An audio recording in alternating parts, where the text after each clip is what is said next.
Time हो गला।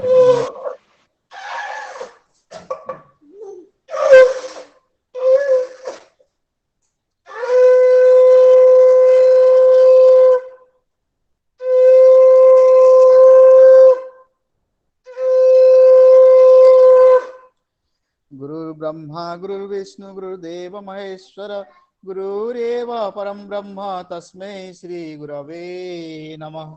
अखण्डमण्डलाकारं व्यक्तं येन चराचरं तत्पादं दर्शितं येन तस्मै श्री गुरवे नमः। अज्ञानतिमिरान्धस्य ज्ञानाञ्जनशलाकाय चक्षुरुन्मीलितं येन तस्मै श्री गुरवे नमः। स्थावरजंगम व्यक्तं येन कृष्णं चराचरं तत्पादं दर्शितं येन तस्मै श्री गुरवे नमः। चिद्रूपेण परिव्याप्तं त्र्यकं सचराचरं तत्पादं दर्शितं येन तस्मै श्री गुरवे नमः। न गुरुराधिकं तत्त्वं न गुरुराधिकं तपः तत्तो ज्ञानात् परं नास्ति तस्मै श्री गुरवे नमः। मन्माथ श्री जगन्नाथ मद्गुरु श्री जगद्गुरु मदात्मा सर्वभूतात्मा तस्मै श्री गुरवे नमः। गुरुरादिरनदिश्च गुरुः परं दैवतं गुरुः परतरं नास्ति तस्मै श्री गुरवे नमः। ब्रह्मानन्दं परमसुखदं केवलज्ञानमूर्तिं द्वन्द्वातीतं गगनसदृशं तत्तमस्यादिलक्षणम् एकनीतं विमलमचलं सर्वोदिशाखिभूतं भवातीततिणरहितं सद्गुरुस्त्वं नमामि सद्गुरुस्त्वं नमामि सद्गुरुस्त्वं नमामि। आज भाद्रव दशम दिन सत्संग। आज सत्संग भोग निवेदन करिसेंती आमर इष्ट प्राण गुरुभ्राता पंचरत्न भाई ठाकुर पाखरे निवेदन करे। पंचरत्न भाई व्यक्ति पारिवारिक सामाजिक राष्ट्र जीवन ठाकुर को धरी आहरी उज्जीवित हो उठू एवं आज सत्संग उपस्थित समस्त गुरु भाई स्नेह भाई मातृमंडली कुनाकुनी भाई भाई भौणी समस्त को मोर प्रीतिपूर्ण रा जय गुरु। ठाकुर आतुल चरण निवेदन करी ठाकुर को धरी समस्त इष्टिमय जीवन आहरी इष्टिभूत हो उठू जय गुरु। आज प्रथम सत्यानुसरण पाठ करने प्रताप भाई को मु अनुरोध करी। प्रताप भाई सत्यानुसरण पाठ करंतु। जय गुरु जय गुरु जय गुरु। श्री श्री अनुकूल ठाकुर सत्यानुसरण ग्रंथ पाठ। अर्थ मान जस इत्यादि पाइबा सारे मते ठाकुर सजाई भक्त बनाई सावधान हो ठकीजीव। तुमर ठाकुरत्व जाग्रत नहले केही तुमर केन्द्र भी नुहंती ठाकुर भी नुहंती तांकी देले ताही पाइब। भारतर अवनति डी जेनेरेशन से ही समय आरंभ होईची जो समय भारतवासी पाखरे अमूर्त भगवान असीम उठी ऋषि को बाद दे ऋषिवाद उपासना आरंभ होईची। भारत यदि भविष्य कल्याण को आवाहन करने को चाह तेबे संप्रदायगत विरोध भूली जगतर पूर्व पूर्व गुरु मान प्रति श्रद्धा संपन्न हो आउ तुमर मूर्त और जीवंत गुरु बा भगवान प्रति आसक्त अटैच हो एवं सही मानंकु ही स्वीकार कर जो माने ताको भल पाती। कारण पूर्ववर्ती को अधिकार करे परवर्ती आविर्भाव। सत्यानुसरण हृदय दियो केबे हेले हटि जाबाकू हेबो नाही। निर्भर कर केबे हेले भय पाइबो नाही। विश्वास कर अंतरर अधिकारी हेबो। साहस दियो किंतु शंका जोगाई न देबाकू चेष्टा कर। धैर्य धर विपद कटिजिवो। अहंकार कर नाही। जगत हीन होई रहिबाकू पड़िबो नाही। केही तुमको दोषी करिबा पूर्वरु कातर भावरे निजर दोष स्वीकार कर। ମୁକ୍ତ କଳଙ୍କ ହେବ, ଜଗତର ସ୍ନେହର ପାତ୍ର ହେବ।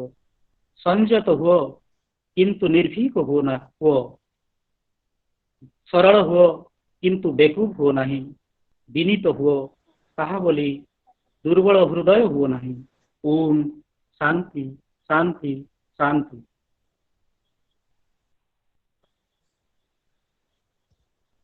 ଜୟ ଗୁରୁ। ବହୁତ ସୁନ୍ଦର। ଆଜି ଏବେ ଯେଉଁ ସତ୍ସଙ୍ଗର ଦ୍ୱିତୀୟ ପର୍ଯ୍ୟାୟ ପ୍ରଥମ ଭଜନ ପରିବେଷଣ କରିବା ପାଇଁ ଆମ ଗହଣରେ ଅଛନ୍ତି ଭବାନୀପାଟଣା ସ୍ଥିତ ନିତ୍ୟାନନ୍ଦ ମହାନ୍ତି ଭାଇ। ନିତ୍ୟାନନ୍ଦା ଆପଣଙ୍କର ଭଜନ ଏବେ ପ୍ରସ୍ତୁତ କରନ୍ତୁ। ଜୟ ଗୁରୁ। ଜୟ ଗୁରୁ। ନିତ୍ୟ ନାରାୟଣ ମହାନ୍ତି ଦାଦା।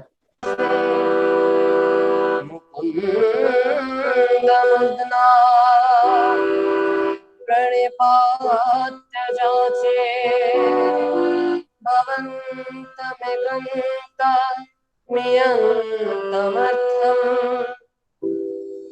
अभिस्मृते त्वं चरणारविन्दे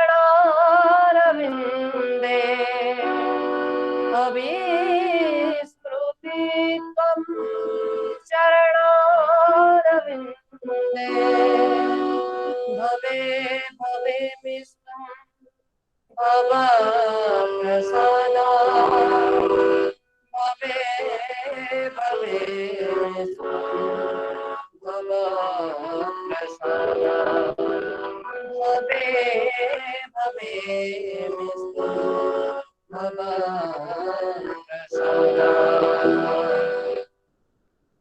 आशीष पूर्ण मुझे भवे कहीं निजारे तुम आशीष पूर्ण मुझे तुम आशीष पूर्ण मुझे भवे कहीं निजारे सब थारे जदि ताहा सब थारे जदि ताहा बाकी तो रहियाछि ଆଉ କିଛି ଲଭିବାରେ ବାକି ତ ରହିଅଛି ଆଉ କିଛି ଲଭିବାରେ ତୁମ ଆଶୀଷ ପୂର୍ଣ୍ଣ ଯେବେ आशीष पूर्ण जेबे एक भावे कहीं निजारे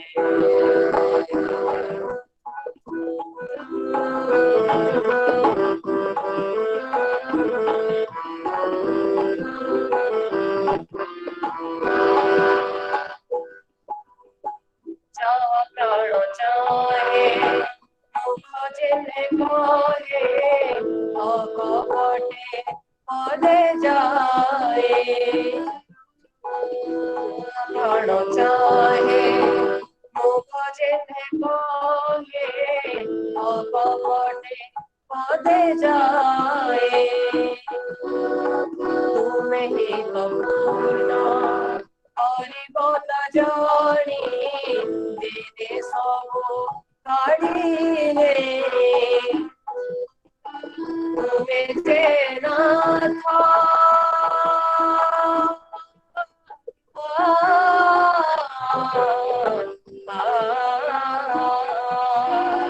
तुमे जे नाथ तुम गुण कहे तुमे जे नाथ तुम गुण कहे कहिबी आओ कहारे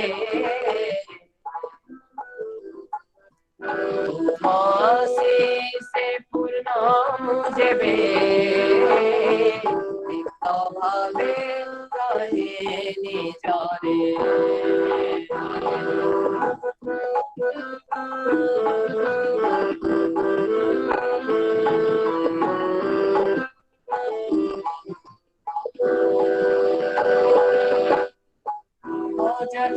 ବଦନେ ଅଶେଷର ତଳେ ଧରିଥାଉ ଗୃହସ୍ଥଳେ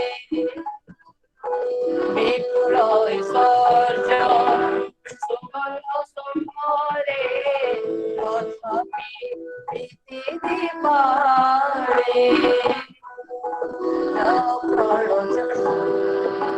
ଟୁଟନ୍ତି କେହୁ ଆଗୁଳି ରଖିଛ ଜଲାବି ପ୍ରସାରେ ହାତ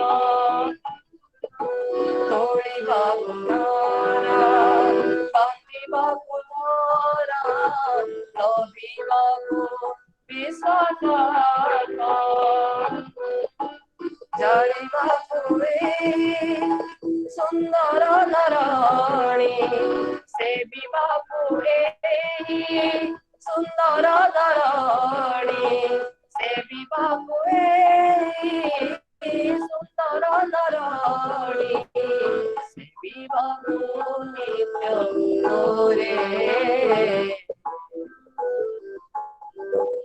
तुमासी से पूर्ण जेबे दिक्का भावे रहे जारे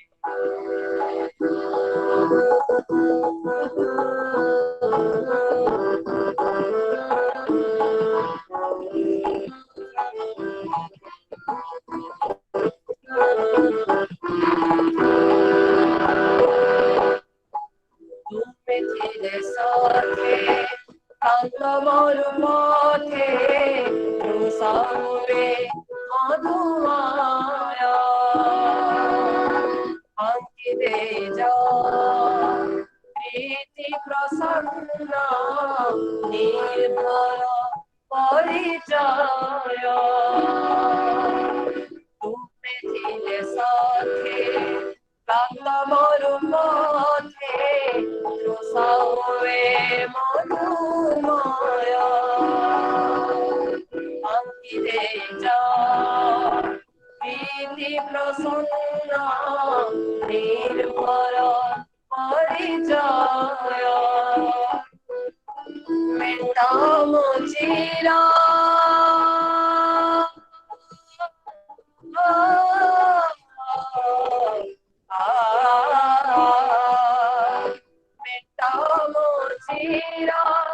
অতৃপ্তি মনার মেটাম চিরা তৃপ্তি মনার মতে মার সম্ভারে মাসি সে পূর্ণ মুজবে ভাবে কাহে নিজরে বাবুথারে যদি বাবুথারে যদি বাকি তারাই আছি আও কিছু রবিবারে বাকি তারাই আছি আও কিছু রবিবারে तुमासी से पूर्ण जेबे आसी से पूर्ण जेबे दिक्क भावे काहे निजरे दिक्क भावे काहे निजरे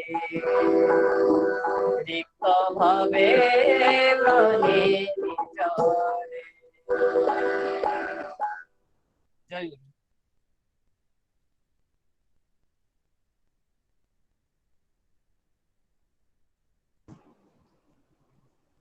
जय गुरु। सतरे ए धराधामे आमे जहाँ भी देखुचु सबु तो तांकरी दान धन धान्य वैभव जस जेते थिले मध्य जीवन असंपूर्ण जदि सेही पूर्ण ब्रह्मंकर आशीष न मिले। बहुत सुंदर नित्य नारायण भाई बहुत सुंदर भाव आमको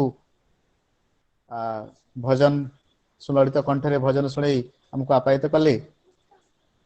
द्वितीय भजन परिवेषण करने विजय प्रधान सुंदर भाई को अनुरोध करी सुंदरगढ़ आमर विजय प्रधान भाई आपण परिवेशन करन।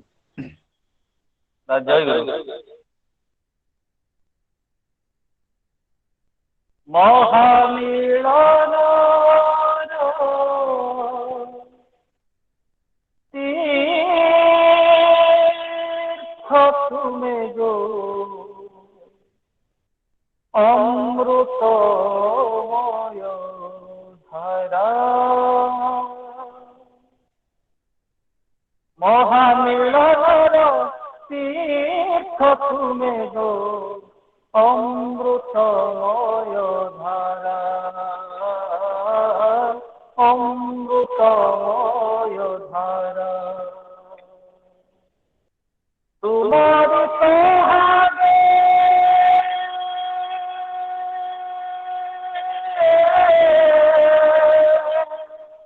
तुम्हारी सोहागे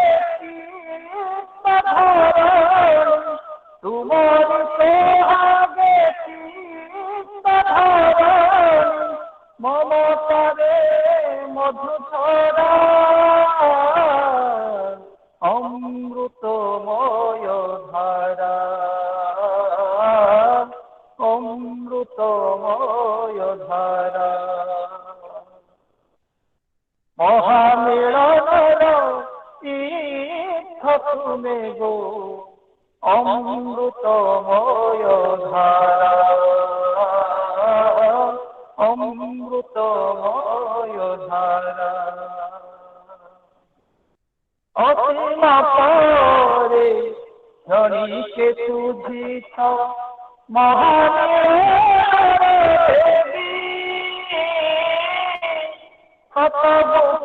ज्वाला विरह जातना विभाई असीम परे क्षणिके तुझित महामिलन देवी ज्वाला विरह जातना लिभाई के बांधी विगोहरा मोगे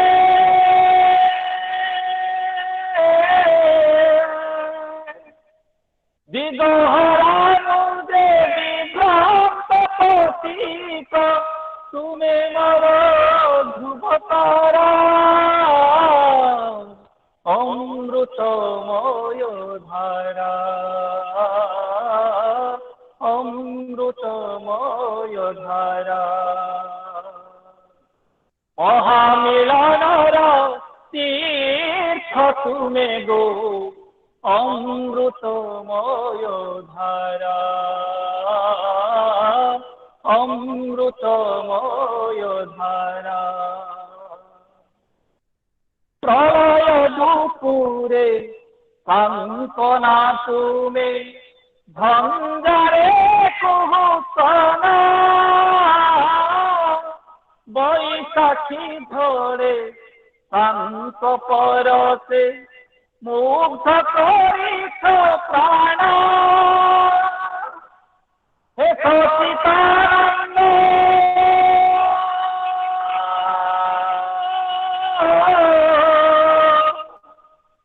हे सचितानंद परमानंद देश जीवन सारा अमृतमय धारा अमृतमय धारा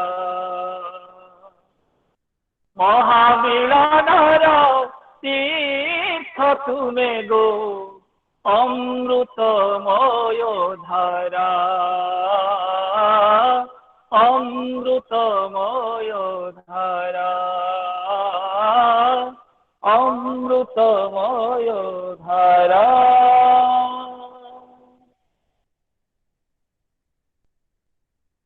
जय गुरु। बहुत सुंदर जे अमृत जे आम पाई बही बहाई अमृतमय धारा ममतार मधुझरा ଯାହାର ଆଶିଷ ଗୁଣ କୀର୍ତ୍ତନରେ ଆମେ ପରମାନନ୍ଦ ପ୍ରାପ୍ତି ହୋଇଥାଉ, ସେହି ଠାକୁରଙ୍କର ଆଶିଷ ଆମେ ପାଇପାରୁଛୁ। ବହୁତ ସୁନ୍ଦର ବିଜୟ ଭାଇ ଆମକୁ ବହୁତ ସୁନ୍ଦର ଭାବରେ ସୁଲଳିତ କଣ୍ଠରେ ଆମକୁ ଭଜନ ପରିବେଷଣ କଲେ। ତୃତୀୟ ଭଜନ ପରିବେଷଣ କରିବା ପାଇଁ କରଞ୍ଜିଆର ବର୍ଷାରାଣୀ ମାଙ୍କୁ ଅନୁରୋଧ କରିବି। ବର୍ଷାରାଣୀ ଜ୍ୟୋତିଷ ମା, ଆପଣ ଭଜନ ଜୟ ପରିବେଷଣ ଗୁରୁ। କରନ୍ତୁ। ଜୟ ଗୁରୁ। ବଞ୍ଚି ମୁଁ ରହିଛି ତୁମକୁ ନେଇ, ବଞ୍ଚିବାଟା ସିନା ଆନନ୍ଦଦାୟୀ। ବଞ୍ଚି ମୁଁ ରହିଛି ତୁମକୁ ନେଇ, ବଞ୍ଚିବାଟା ସିନା ଆନନ୍ଦଦାୟୀ। ତୁମ ବିନୁ ପ୍ରଭୁ ବଞ୍ଚିବାର ମାନେ, ତୁମ ବିନୁ ପ୍ରଭୁ ବଞ୍ଚିବାର ମାନେ, ବୁଝି ନାହିଁ ମୁଁ ବୁଝି ନାହିଁ। ବଞ୍ଚି ମୁଁ ରହିଛି ତୁମକୁ ନେଇ, ବଞ୍ଚିବାଟା ସିନା ଆନନ୍ଦଦାୟୀ। ବଞ୍ଚି ମୁଁ ରହିଛି ତୁମକୁ ନେଇ, ବଞ୍ଚିବାଟା ସିନା ଆନନ୍ଦଦାୟୀ। ମୋର ଏ ଜୀବନ ତନୁ ମନ ପ୍ରାଣ, ସବୁ ତ ତୁମରି ଦାନ। ହେ ପ୍ରିୟ ପରମ ସତ୍ୟ ସନାତନ, ନିତ୍ୟାନନ୍ଦ ଚିରନ୍ତନ। ମୋର ଏ ଜୀବନ ତନୁ ମନ ପ୍ରାଣ, ସବୁ ତ ତୁମରି ଦାନ। ହେ ପ୍ରିୟ ପରମ ସତ୍ୟ ସନାତନ, ନିତ୍ୟାନନ୍ଦ ଚିରନ୍ତନ। ତୁମ ବିନୁ ପ୍ରାଣ ନିଃସ୍ୱ ପ୍ରତିକ୍ଷଣ, ତୁମ ବିନୁ ପ୍ରାଣ ନିଃସ୍ୱ ପ୍ରତିକ୍ଷଣ। ପତ୍ରହୀନ ବୃକ୍ଷ ଓଲଡ଼ା ଛାଇ, ବଞ୍ଚି ମୁଁ ରହିଛି ତୁମକୁ ନେଇ, ବଞ୍ଚିବାଟା ସିନା ଆନନ୍ଦଦାୟୀ। ବଞ୍ଚି ମୁଁ ରହିଛି ତୁମକୁ ନେଇ, ବଞ୍ଚିବାଟା ସିନା ଆନନ୍ଦଦାୟୀ। ଜୀବନେ ଆସିଛି ଦୁଃଖ ସୁମାରି, ଝଡ଼ ଝଞ୍ଜା ଘନ ଘୋର। କରିଛ ତାରଣ ପତିତ ପାବନ, ବୋତାଇ ଅଭୟ କର। ଜୀବନେ ଆସିଛି ଦୁଃଖ ସୁମାରି, ঝড় ঝঞ্ঝা ঘন ঘোর। করিছ তারণ পতিত পাবন, বোতাই অভয় কর। তুম বিনু জান এই জীবন মম, তুম বিনু জান এই জীবন মম। মোলা জহ্ন এক শুখিলা নই, বঞ্চি মু রহিছি তুমকু নেই, বঞ্চিবাটা সিনা আনন্দদায়ী। বঞ্চি মু রহিছি তুমকু নেই, বঞ্চিবাটা সিনা আনন্দদায়ী।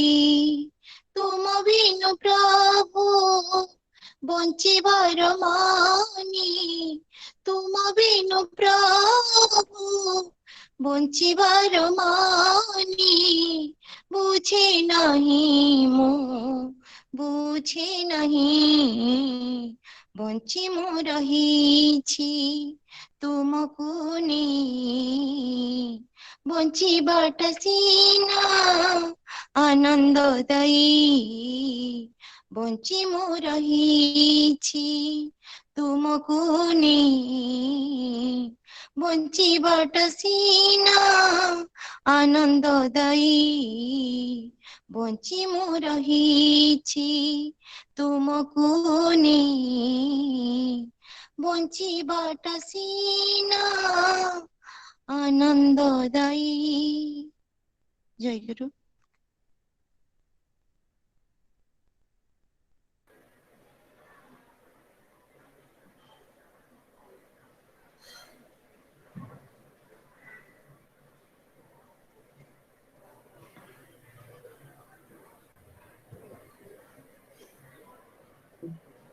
ବଳରାମ ଭାଇ ଅନମ୍ୟୁଟ କରନ୍ତୁ।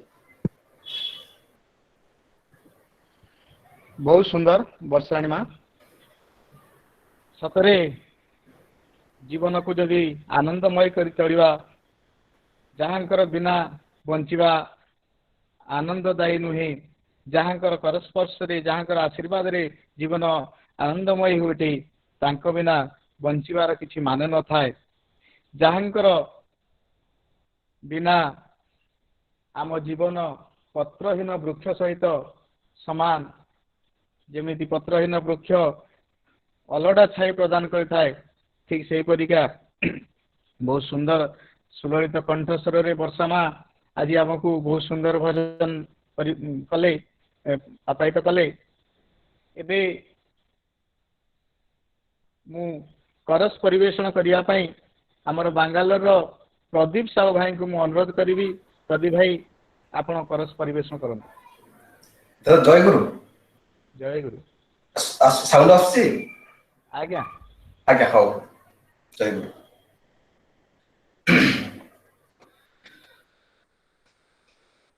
धन्य हे बुरे मानस जीवन रथरे पाई गले बारे मानस अरे तांको नाम धरी होई जाए पारी अरे भाई तांको नाम धरी होई जाए पारी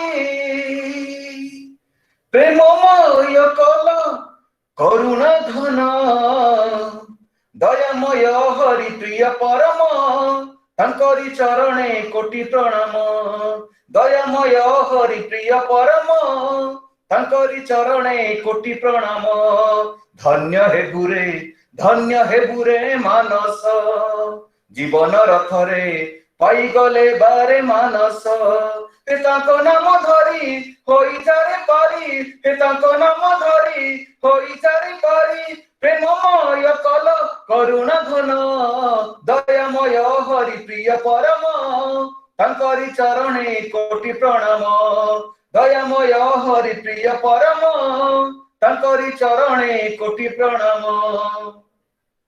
हरि हरि नाम गाओ रे राधा राधा मन जप रे हरि हरि नाम गाओ रे राधा राधा मन जप रे प्रेमानंदे हजि जाओ रे नाम प्रेम रस मौज रे प्रेमानंदे हजि जाओ रे नाम प्रेम रस मौज रे जीवन तरी सत नाम धरी जीवन तरी सत नाम धरी नयन ननीरे भिजाओ प्राण दयामय हरि प्रिय परम तांकरी चरणे कोटि प्रणाम दयामय हरि प्रिय परम तांकरी चरणे कोटि प्रणाम धन्य हे बुरे मानस जीवन रथरे पाई गले बारे मानस हे तांको नाम धरी होई जारे पारी हे तांको नाम धरी होई जारे पारी प्रेममय कल करुणा धन दयामय हरि प्रिय परम तांकरी चरणे कोटि प्रणाम दयामय हरि प्रिय परम तांकरी चरणे कोटि प्रणाम नाम प्रेम भारी मधुर आनंद मिलई अपार हे नाम प्रेम भारी मधुर आनंद मिलई अपार प्रेममय सही ठाकुर करिनेबे तते उद्धार हे प्रेममय सही ठाकुर करिनेबे तते उद्धार ए जन्म जन्म तर बहु प्रतिकार ए जन्म जन्म तर बहु प्रतिकार पुण्य कले আজি पुरुषोत्तम दयामय हरि प्रिय परम तांकरी चरणे कोटि प्रणाम दयामय हरि प्रिय परम तांकरी चरणे कोटि प्रणाम धन्य हे बुरे मानस जीवन रथरे पाई गले बारे मानस हे तांको नाम धरी होई जारे पारी हे तांको नाम धरी होई जारे पारी पुण्य प्रेममय कल करुणा घन दयामय हरि प्रिय परम तांकरी चरणे कोटि प्रणाम दयामय हरि प्रिय परम तांकरी चरणे कोटि प्रणाम दयामय हरि प्रिय परम तांकरी चरणे कोटि प्रणाम दयामय हरि प्रिय परम तांकरी चरणे कोटि प्रणाम। जय गुरु। सतरे ए जुगरे हरि हरि नाम भजी ए जीवन को आमे मोक्ष करिबा तेणु जीवन रथ को धन्य करिया पाई तांकर एकांत आवश्यक। बहुत सुंदर भाव रे हमको करस परिवेशन कले प्रदीप भाई बहुत बहुत धन्यवाद। द्वितीय करस को नहीं आसछन्ती हमर दिव्य सुंदर साहू भाई मुरसुआर दिव्य सुंदर साहू भाई करस परिवेशन कर भाई जयगुरु जय क्लियर सुना होची तो आगे आगे आरंभ करूँ आज्ञा। पावन करिए धरा धाम को आगे नाथ महान पावन करिए धरा धाम को आगे नाथ महान जन्म जन्म की दुख बिसराए जन्म जन्म की दुख बिसराए पायो अमृत नाम भजो राधा राधा नाम जप राधा राधा नाम भज राधा राधा नाम जप राधा राधा नाम पावन करिए धरा धाम को आगे नाथ महान पावन करिए धरा धाम को आगे नाथ महान जन्म जन्म के दुख बिसराए जन्म जन्म के दुख बिसराए पायो अमृत नाम भज राधा राधा नाम जप राधा राधा नाम भज राधा राधा नाम जप राधा राधा नाम जीवन अरबर धन के ज्ञान तुम ही प्रभु से खिलाए आए शरण में साधु संत सब अमित जीवन फल पावे जीवन अरबर धन के ज्ञान तुम ही प्रभु से खिलाए आए शरण में साधु संत सब अमित जीवन फल पावे तुम ही दर्शन तुम ही ज्ञान ओ तुम ही दर्शन तुम ही ज्ञान, तुम ही वेद पुराण। भज राधा राधा नाम, जप राधा राधा नाम। भज राधा राधा नाम, जप राधा राधा नाम। पावन करिए धरा धाम को आगे नाथ महान। पावन करिए धरा धाम को आगे नाथ महान। जन्म जन्म की दुख बिसराए,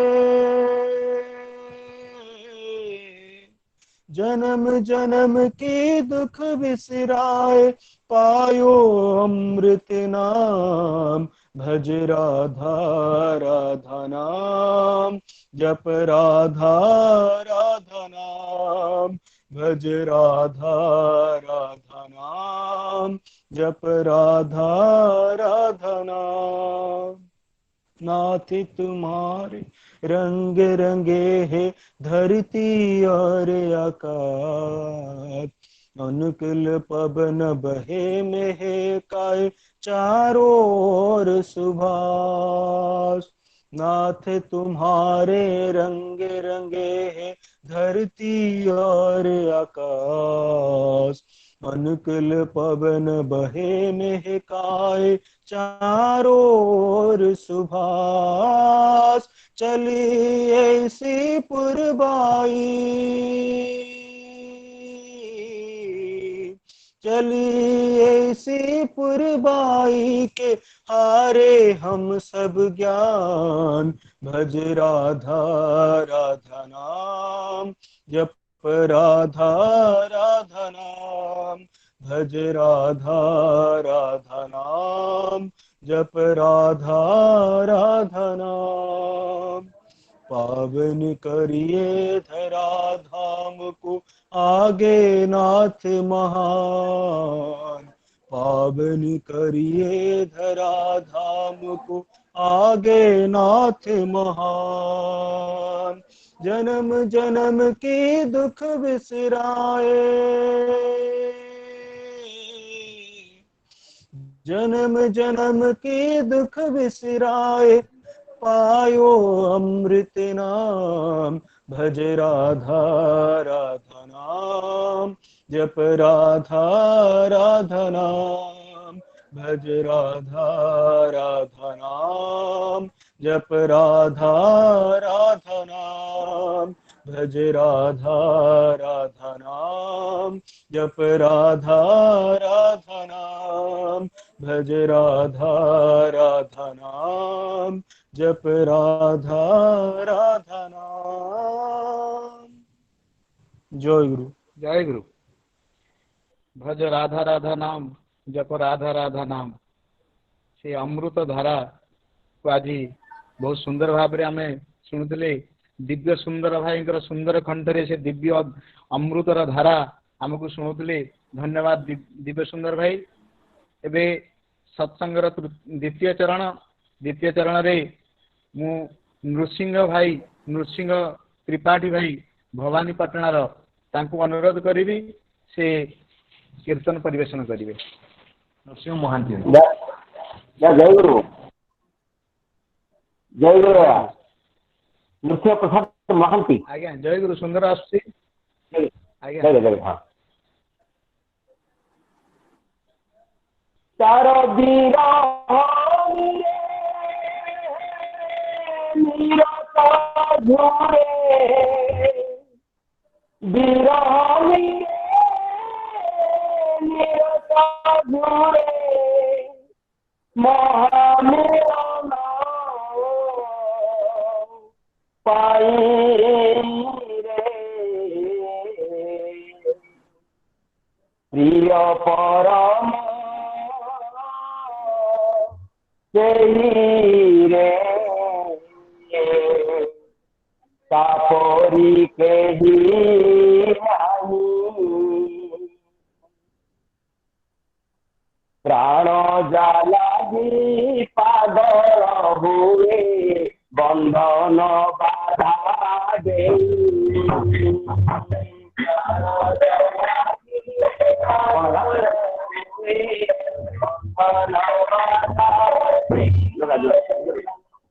प्राण जालागी पागल हुए बंधन बाधा देउए प्राण जालागी पागल हुए बंधन बाधा देउए तार जीवन होई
বিপদ সে দশে ভার হইব মানব জন সফল দেব শ্রীপদ সেবা সৌভাগ্যে মিলিব মানব জনম সফল হেব বিপদ সেবা সৌভাগ্যে মিলিব মানব জন সফল দেব শ্রীপদ সেবা সৌভাগ্যে মিলিব অচঞ্চল চিত্ত অনন্য ভাব অবিরাম গতি ভক্তিরে যোগ অচঞ্চল চিত্ত অনন্য ভাব অবিরাম গতি ভক্তিরে যোগ অচঞ্চল চিত্ত অনন্য ভাব অবিরাম গতি ভক্তিরে যোগ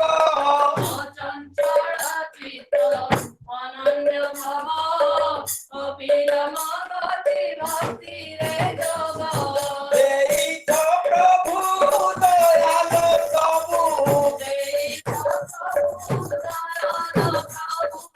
এই তো প্রভু দয়াল প্রভু চাহিবা কিছু নাহি রে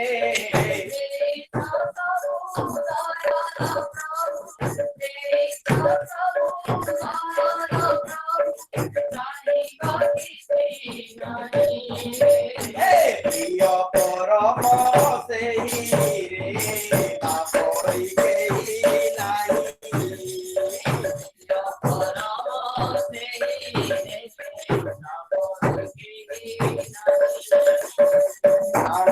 লাগি পাগল হুয়ে বন্ধন বাধা দেই এই তো প্রভু দয়াল প্রভু এই তো প্রভু দয়াল প্রভু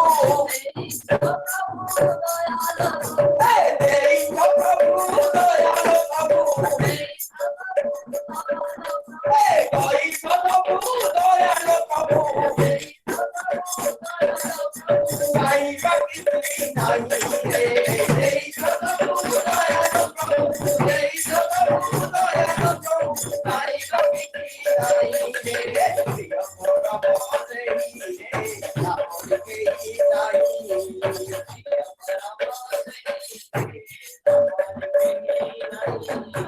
প্রাণ লাগি পাগল হুয়ে বন্ধন বাধা দেই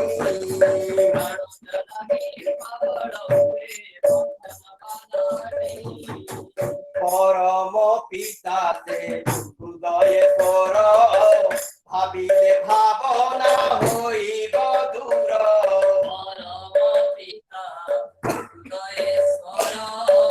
ভাবিলে ভাবনা হইব দূর পরম পিতা সে হৃদয়ে তোর ভাবিলে ভাবনা হইব দূর পরম পিতা হৃদয়েশ্বর ভাবিলে ভাবনা হইব দূর ভারত পীড়ন ভর্সনারে তৃতীয় পরতে পিয়ুষ ধরে তারণ পীড়ন হর্ষণারে প্রেমর পরশ পিয়ুষ ধরে তারণ পীড়ন ভর্সনারে প্রেমর পরতে পিয়ুষ ধরে তারণ পীড়ন হর্ষণারে প্রেমর পরশ পিয়ুষ ধরে ভয় ডাক ধরে হস্ত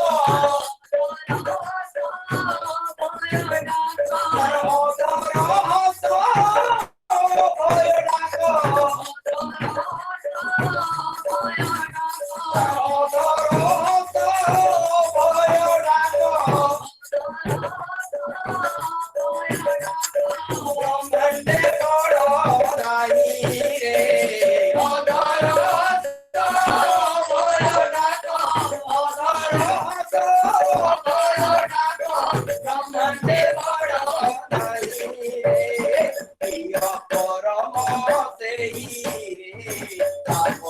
রে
गुरु बहुत सुंदर जय गुरु काली आमे नृसिंह भाईଙ୍କର ଯାଜନ ଶୁଣିଥିଲେ ଆଜି କୀର୍ତ୍ତନ ଶୁଣିଲେ ସତରେ ବହୁତ ସୁନ୍ଦର ବହୁତ ବହୁତ ଧନ୍ୟବାଦ ନୃସିଂହ ଭାଇ ଏବେ ସଦ ଆଲୋଚନା ଆରମ୍ଭ ହବ ଆମେ ଆଜି ଅବଗତ ହେଲେ ଆମର ଇଷ୍ଟ ପ୍ରାଣ ଗୁରୁ ଭ୍ରାତା ପଞ୍ଚରତ୍ନ ଭାଇ ଆଜି ଆମକୁ ଭୋଗ ନିବେଦନ କରିଛନ୍ତି ଠାକୁରଙ୍କ ଠାରେ ପ୍ରାର୍ଥନା ତାଙ୍କର ପଞ୍ଚମହା ଜୀବନ ଇଷ୍ଟିଭୂତ ହେଇ ଉଠୁ ଏବଂ କଲ୍ୟାଣମୟ ହେଇ ଉଠୁ ଏବେ ଆମ ଗହଣରେ ଆଜି ଅଛନ୍ତି ସୁଦୂର ଜାପାନ ଆମର ଓଡ଼ିଶାର ଭାଇ ଜଣେ ଜାପାନରେ ରହୁଛନ୍ତି ଜାପାନରେ ପ୍ରୋଜେକ୍ଟ ମ୍ୟାନେଜର ଭାବରେ କାମ କରୁଛନ୍ତି ଯୋଉ ଅସାକା ଆଜି ଟିକେ ଆଗରୁ କଥା ହଉଥିଲା ବେଳକୁ ପ୍ରଣମେଶ ଭାଇ କହୁଥିଲେ ଆମର ଆଜି ଯେତେବେଳେ 7ଟା ବାଜୁଛି ସେତେବେଳେ ସେଠି 11ଟା ସମୟ ତଥାପି ସେ ଆମକୁ ଆଜି ଏଇ 11ଟା ବେଳକୁ ଅପେକ୍ଷା କରିଛନ୍ତି 12:30ରେ ସତ୍ସଙ୍ଗ ସରିବ ତେଣୁ ଆଜି ମୁଁ କାଳୀପଦ ତ୍ରିପାଠୀ ଭାଇ ଜାପାନରେ ରହୁଛନ୍ତି କାଳୀପଦ ତ୍ରିପାଠୀ ଭାଇଙ୍କୁ ଅନୁରୋଧ କରିବି ସେ ପ୍ରାରମ୍ଭିକ ସୂଚନା ପ୍ରଦାନ କରିବେ କାଳୀପଦ ଭାଇ ଜୟ ଗୁରୁ ଶୁଭୁଛି ଦାଦା ଜୟ ଗୁରୁ ଜୟ ଗୁରୁ ଦାଦା ମନ୍ନାଥ ଶ୍ରୀ ଜଗନ୍ନାଥ ମଦ୍ଗୁରୁ ଶ୍ରୀ ଜଗଦ୍ଗୁରୁ ମଦାତ୍ମା ସର୍ବଭୂତାତ୍ମା ତସ୍ମୈ ଶ୍ରୀ ଗୁରବେ ନମଃ ଜୀବନର ସର୍ବସ୍ୱ ପ୍ରିୟ ପରମ ଶ୍ରୀ ଠାକୁରଙ୍କ ଚରଣରେ କୋଟି କୋଟି ପ୍ରଣାମ ଜଗଜ୍ଜନନୀ କଲ୍ୟାଣମୟୀ ବଡ଼ମାଙ୍କ ଶ୍ରୀ ଚରଣରେ କୋଟି କୋଟି ପ୍ରଣାମ ଯୁଗାଚାର୍ଯ୍ୟ ଶ୍ରୀ ଶ୍ରୀ ବଡ଼ଦାଙ୍କ ଚରଣରେ କୋଟି କୋଟି ପ୍ରଣାମ ଆଜିର ଆଚାର୍ଯ୍ୟ ଦେବ ତଥା ଦାଦାଙ୍କ ଚରଣରେ କୋଟି କୋଟି ପ୍ରଣାମ ପବିତ୍ର ଏହି ସାନ୍ଧ୍ୟ ଅନଲାଇନ ସତ୍ସଙ୍ଗ ଆଇରନପୁର କେନ୍ଦ୍ରର ସମସ୍ତ ଗୁରୁ ଭାଇ ମା ଆଞ୍ଜାଧାରୀ କର୍ମୀ ବରେଣ୍ୟ ସଭାପତି ଏବଂ ସଭା ପରିଚାଳକ ସମସ୍ତଙ୍କୁ ମୋର ଆନ୍ତରିକ ଜୟ ଗୁରୁ ସର୍ବପ୍ରଥମେ ସେହି ପଞ୍ଚରତ୍ନ ଭାଇଙ୍କର ଶୁଭ ମଙ୍ଗଳ କାମନା କରେ ଯିଏକି ଆଜି ଭୋଗ ପ୍ରଦାନ କରିଛନ୍ତି ଏବଂ ସୁନ୍ଦର ସତ୍ସଙ୍ଗ ଆମମାନଙ୍କୁ ଭେଟି ଦେଇଛନ୍ତି ଏବଂ ତାପରେ ମୋର ପ୍ରିୟ ପ୍ରଭୁଙ୍କ ବିଷୟରେ ବାଣୀ ଆରମ୍ଭ କରେ ଖୁବ ସୁନ୍ଦର ଭାବରେ ଆଜିର ଏହି ସତ୍ସଙ୍ଗ ଅନୁଷ୍ଠିତ ହୋଇଯାଇଛି ତାର ଭଜନ ଏବଂ କୀର୍ତ୍ତନ ଏବଂ କୋରସ ସହିତ ନିତ୍ୟାନନ୍ଦ ଭାଇ ବିଜୟ ଭାଇ ବର୍ଷାରାଣୀ ମା ପ୍ରଦୀପ ଦାଦା ଦିଗ ଦାଦା ଏବଂ ନୃସିଂହ ଦାଦାଙ୍କ କଣ୍ଠରୁ ଆମମାନେ ଖୁବ ସୁନ୍ଦର ଭାବରେ ଭଜନ କୀର୍ତ୍ତନ ଏବଂ କୋରସ ଶୁଣି ସାରିଛେ ଏହି ପରିପ୍ରେକ୍ଷୀରେ ମୋର ଛୋଟିଆ କଥା ମନେ ପଡୁଥିଲା ପ୍ରଦୀପ ଦାଦାଙ୍କର ସେହି ସୁମଧୁର ସଙ୍ଗୀତ ଯାହାକି ମୋର ପ୍ରାଣକୁ ଛୁଇଁ ଯାଇଥିଲା ହେ ଦୟାମୟ ହରି ତୁମେ ହିଁ ପ୍ରିୟ ପରମ ତୁମରି ଚରଣରେ ମୋର କୋଟି କୋଟି ପ୍ରଣାମ ବାସ୍ତବିକ ସେଇ କଥାକୁ ସେ ସଙ୍ଗୀତର ଗାନକୁ ଆଉ ଟିକେ ବଦଳେଇ ଦେଲେ ମତେ ଯେମିତି ଲାଗୁଛି ହେ ଦୟାଳ ଠାକୁର ତୁମେ ହିଁ ମୋର ପ୍ରିୟ ପରମ ତୁମର ଶ୍ରୀ ଚରଣରେ ମୋର କୋଟି କୋଟି ପ୍ରଣାମ ମନେ ପଡେ ସେଦିନର ସେଇ କଥା ସେଦିନ ସେଇ ସତ୍ୟ ତେତ୍ୟା ଦ୍ୱାପର ଏବଂ ସବୁ ଯୁଗରେ ସେଇ ହିରଣ୍ୟକଶ୍ୟପ ସେଇ ରାବଣ ସେଇ କଂସକୁ ବଦ୍ଧ କରି ସାରିଲା ପରେ ସେଇ ଧରା ପୃଷ୍ଠରେ ଶାନ୍ତିକୁ ପ୍ରତିଷ୍ଠା କରିବା ପାଇଁ ତୁମର ଆଗମନ ହେଇଥିଲା ପ୍ରିୟ ପରମ ହେ ନାରାୟଣ ହେ ଗୋଲକ ବିହାର ଧାମରୁ ଏହି ପରିବେଶ ଏହି ପରିସ୍ଥିତି ଏହି ଜୀବଜନ୍ତୁ ଏହି ଗଛଲତା ଏହି ମନୁଷ୍ୟ ଏହି ଭକ୍ତିପୂର୍ଣ୍ଣ ମାନବ ସମାଜକୁ ଉଦ୍ଧାର କରିବା ପାଇଁ ସେହି ଧର୍ମକୁ ପ୍ରତିଷ୍ଠା କରିବା ପାଇଁ ତୁମର ହିଁ ସମ୍ଭବ ହେଇଥିଲା ଏହି ମତ୍ୟ ପୃଷ୍ଠରେ ପ୍ରିୟ ପରମ ସେଦିନ ପ୍ରତି ଯୁଗରେ ତୁମେ ଆସିଥିଲ ତୁମେ ରାମଚନ୍ଦ୍ରଙ୍କ ହିସାବରେ ଆସିଥିଲ କୃଷ୍ଣଚନ୍ଦ୍ରଙ୍କ ହିସାବରେ ପରେ ପୁଣି ଆସିଲ ବୁଦ୍ଧଦେବ ତାହାପରେ ଜେସସ୍ ଖ୍ରୀଷ୍ଟ, ତାପରେ ଚୈତନ୍ୟ ମହାପ୍ରଭୁ, ରସୁଲ ମହମ୍ମଦ, ତାପରେ ଚୈତନ୍ୟ ମହାପ୍ରଭୁ, ତାପରେ ସେଇ ପୁଣି ରାମକୃଷ୍ଣ ଠାକୁର ଆସି ସାରିଲ ଏବଂ ସବୁ ଧର୍ମ ସବୁ ଯୁଗରେ ଆସିକରି ତୁମେ ସେଇ ପୁନଶ୍ଚ ପ୍ରତିଷ୍ଠା କଲେ ସେଇ ଧର୍ମକୁ ଯାହା ତୁମେ ଦେଇଥିଲ ବଞ୍ଚିବା ବଢିବାର ମାର୍ଗ। ଯଦିଓ ସେତେବେଳେ କୌଣସି ଧର୍ମ ନଥିଲା, ମଣିଷର କୌଣସି ହିନ୍ଦୁ ମୁସଲମାନ ବୌଦ୍ଧ ଖ୍ରୀଷ୍ଟ ଧର୍ମ ନଥିଲା, ସେତେବେଳେ ଥିଲା ମଣିଷର ପ୍ରବୃତ୍ତି ଓ ମଣିଷର ସେଇ କର୍ମ, ଏବଂ ସେଇ ମଣିଷର ପ୍ରବୃତ୍ତି ଓ କର୍ମକୁ ନିୟନ୍ତ୍ରଣ କରିବା ପାଇଁ ଯାହା ଯାହା ସବୁ ଅବଲମ୍ବନ କରାଯାଇଥାଏ ପ୍ରତିଦିନ ଦୈନନ୍ଦିନ ଜୀବନ ଯାପନରେ, ତାହା ହିଁ ଥିଲା ମନୁଷ୍ୟର ଧର୍ମ। ଏବଂ ସେଇ ଧର୍ମକୁ ଯେତେବେଳେ ମଣିଷ ପରିପାଳନ କରିବା ପାଇଁ ସେଦିନ ଆଗଭର ହେଇଥିଲା ଯୁଦ୍ଧ କ୍ଷେତ୍ରରେ, ଯେତେବେଳେ ଅର୍ଜୁନ ସେତେବେଳେ ନାରାଜ ପ୍ରକାଶ କରିଛନ୍ତି ନିଜର ଭାଇ, ନିଜର ପିତାମହ, ନିଜର ବଂଶ ପରିଜନ ମାନଙ୍କୁ ବଦ୍ଧ କରିବା ପାଇଁ, ସେତେବେଳେ ଭଗବାନ ତାଙ୍କୁ ସେତେବେଳେ କହିଥିଲେ ସର୍ବଧର୍ମାନ ପରିତ୍ୟଜ୍ୟ ମାମ୍ ଏକମ୍ ଶରଣଂ ବ୍ରଜ, ମୁଁ ହିଁ ତତେ ରକ୍ଷା କରିବି, ସବୁ ଧର୍ମକୁ ଛାଡ଼ିକିରି ତୁ ମୋର ଶରଣରେ ଆ। ଏବଂ ସେ ତାପରେ ତତ୍ପର ହେଇକରି ତାଙ୍କର କର୍ମ ପ୍ରବୃତ୍ତିକୁ ଆପଣେଇଥିଲେ ଏବଂ ପ୍ରିୟ କର୍ମଙ୍କର ଶରଣାପନ୍ନ ହେଇଥିଲେ।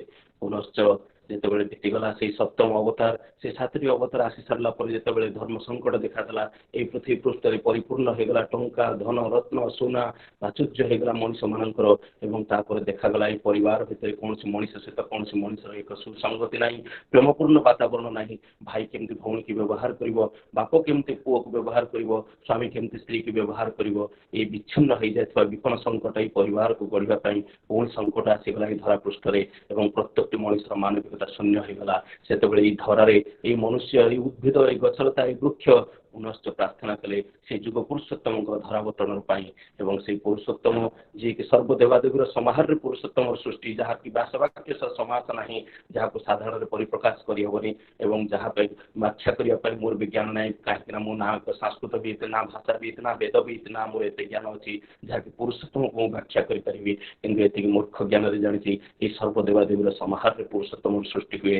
ସେଦିନ ତାଙ୍କୁ ପ୍ରତିଷ୍ଠା କରିବା ପାଇଁ ଯୁଗ ଯୁଗ ଧରିକିରି ଗାଣି ଗୁଣି ବାଗ୍ମୀ ପ୍ରବର ମାନଙ୍କର ଯେତେବେଳେ ଭିଡ଼ ଲାଗିଥାଏ ପ୍ରିୟ ପରମଙ୍କୁ ପ୍ରତିଷ୍ଠା କରିବା ପାଇଁ, ସେଇ ପ୍ରିୟ ପରମଙ୍କର ପ୍ରତିଷ୍ଠା କରିବା ପାଇଁ ସେଦିନ ବାହାରି ପଡ଼ିଥିଲେ। ସେଦିନ ସେଇ ଠାକୁରଙ୍କର ସେବକ ଏବଂ ବିରାଟ ବାଗ୍ମୀ ପ୍ରବର ଶ୍ରୀ ଶ୍ରୀ ନଖରଚନ୍ଦ୍ର ଘୋଷ, ଯାହାଙ୍କୁ ପ୍ରତିଷ୍ଠା କରିବା ପାଇଁ ଆପ୍ରାଣ ଉଦ୍ୟମରେ ପରମ ପିତା ତାଙ୍କ ପଛ ପଛେ ଲାଗି ପଡ଼ିଥିଲେ। ଯେତେବେଳେ ଭକ୍ତମାନେ ଅନେଇ ବସିଛନ୍ତି ଆଜିର ସଭାରେ କିଏ ସେ ବାଗ୍ମୀ ଅଛନ୍ତି, ଏବଂ ଜାଣିଲେ ବିରାଟ ଜ୍ଞାନୀ, ଅନେକ ଉତ୍କଣ୍ଠା ଏବଂ କୌତୂହଳ ପ୍ରକାଶ ପାଇଥିଲା କିଏ ସେଇ ବାଗ୍ମୀ, ଏବଂ ଯେତେବେଳେ ଜାଣିପାରିଲେ ସେ କେହି ନୁହଁ ଆଉ ନଖରା ପ୍ରିୟ ପରମଙ୍କର ସେଇ ଛେପ ଯିଏ ଧରେ ପିକ ଦାନରେ, ଏବଂ ଯେତେବେଳେ ଜାଣିଲେ ଛି ଛାକର ମନୋଭୂତି ସୃଷ୍ଟି ହେଇଛି, ଏବଂ ପ୍ରିୟ ପରମ ସେତେବେଳେ ସାଇଲେଣ୍ଟ ରହିଥିଲେ, ସମ୍ପୂର୍ଣ୍ଣ ନୀରବ ରହିଥିଲେ ଏବଂ ଅପେକ୍ଷା କରିଥିଲେ ସେଇ କୌତୂହଳପୂର୍ଣ୍ଣ ପରିବେଶକୁ। ଯେତେବେଳେ ନଖରା ସଭା ଭିତରେ ଦଣ୍ଡାୟମାନ ରହିକରି ପ୍ରିୟ ପରମଙ୍କୁ ପ୍ରତିଷ୍ଠା କରିବାକୁ ଯାଇଥିଲା, ସେତେବେଳେ ସେ ଜାଣିପାରିନଥିଲା ସେ କ'ଣ କହିବ, ତାର ଜ୍ଞାନ ନଥିଲା, ତାର ଭାଷା ନଥିଲା, ତାର ଶବ୍ଦ ସଂଯୋଜନା ନଥିଲା, କିନ୍ତୁ ଏତିକି ଜାଣିଥିଲା ସେ ପ୍ରିୟ ପରମଙ୍କୁ ନଖଠାରୁ ପାଦର ନଖଠାରୁ ଏବଂ କେଶର ଚୂଳ ପର୍ଯ୍ୟନ୍ତ ସେଇ ସମୟରେ ଶିଖରେ ଦଣ୍ଡାୟମାନ ହେଇକରି ସଭାରେ ରହିଛି। ଭକ୍ତମାନେ ଜାଣିଛନ୍ତି ଛି ଛାକ ହବ, କିଏ ଟେକା ପକେଇବ ତ କିଏ ପଥର ପକେଇବ, କ'ଣ ହବ ଆଜି ସଭା, ଠାକୁର କାହିଁକି ଏମିତି ଚୟନ କଲେ ମୁଖ୍ୟ ବକ୍ତାଙ୍କୁ। ଏବଂ ସେହି ସମୟରେ ତାଙ୍କ ପାଟିରୁ ବାହାରିଥିଲା ପ୍ରିୟ ପରମ ଶ୍ରୀ ଶ୍ରୀ ଠାକୁରଙ୍କୁ ଚନ୍ଦ୍ର ମୋର ଜୀବନର ସର୍ବଶ୍ରେଷ୍ଠ ମୋର ମାଲିକ, କିଛି ଜାଣିନି, ମୋର ଜ୍ଞାନ ନାହିଁ, କିନ୍ତୁ ଏତିକି ଜାଣିଛି ମୋର ଜୀବନର ଦହଦୀ ପୁରୁଷ ହେଉଛନ୍ତି ଶ୍ରୀ ଶ୍ରୀ ଠାକୁର, ସେ ହିଁ ପ୍ରିୟ ପରମ, ସେ ଯେ ମହାନ, ମୁଁ ତାଙ୍କୁ ଭାଷାରେ ବ୍ୟକ୍ତ କରିବା ପାଇଁ ଅସମର୍ଥ, ମୋତେ କ୍ଷମା କରନ୍ତୁ କହିକରି ପ୍ରେମାର୍ଶ ବିସର୍ଜନ କରିଚାଲିଥିଲା।